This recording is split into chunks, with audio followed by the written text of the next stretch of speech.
Hello everyone, I am Byeon, an associate professor at the Asan Medical Center, Seoul, Korea, and now a visiting scientist at the Cedars-Sinai Medical Center in Los Angeles. Today I'll be speaking to you about double balloon endoscopies in the elderly patients. As most of you know, DBE has enabled the diagnostic and therapeutic endoscopies in the whole gastrointestinal tract.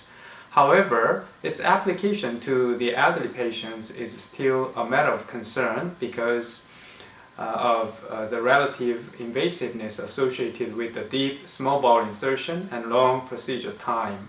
So, we aimed to investigate the usefulness and safety of DBEs in the elderly population.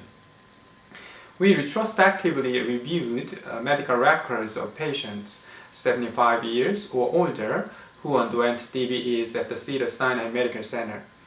We also investigated all the DBE cancellation cases in this age group to identify the proportion of patients who did not undergo DBE because they might not tolerate it. We used the American Society of Anesthesiologists classification, that is the ASA classification, to determine the general health fitness of patients. During the study period, DBE was planned in 173 patients.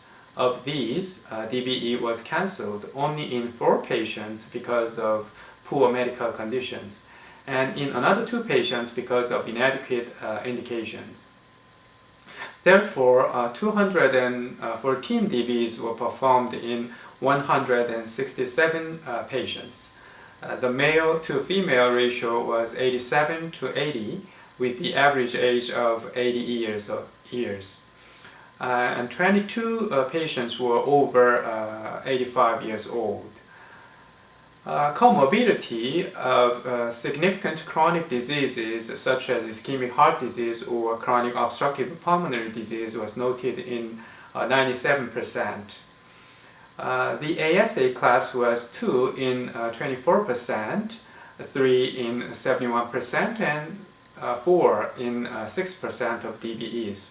In addition, the history of abdominal pelvic surgery was present in 48% of cases. So, this group was the elderly accompanied by comorbidities, and the general health condition was usually not perfect. Obscure GI bleeding was the most common indication. On average, the DBE procedure time was 131 minutes, ranging from 45 to 382 minutes. Abnormalities were detected in 60%. Of these, 31% was angiectasia. Therapeutic endoscopy procedures were performed in 60%. In 39% of cases, including organ plasma coagulation, clipping, polypectomy, and balloon dilation, etc. All the DBE procedures were performed under monitored anesthesia care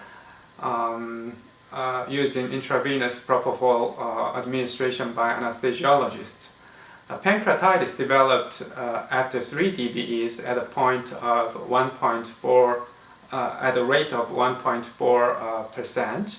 All the pancreatitis cases improved with conservative care.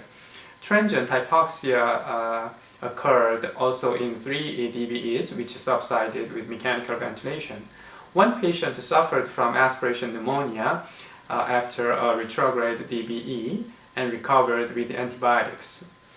Based on these results, we could conclude that very few elderly patients might be too sick to undergo DBE procedures, and most DBEs can be done safely under monitored anesthesia care, even in elderly patients with high ASA class. We also found that DBE was of high diagnostic yield and could deliver many therapeutic applications in elderly patients. So, we suggest that DBE should be considered actively without hesitation, even in elderly patients with comorbidities, if clinically indicated. Thank you.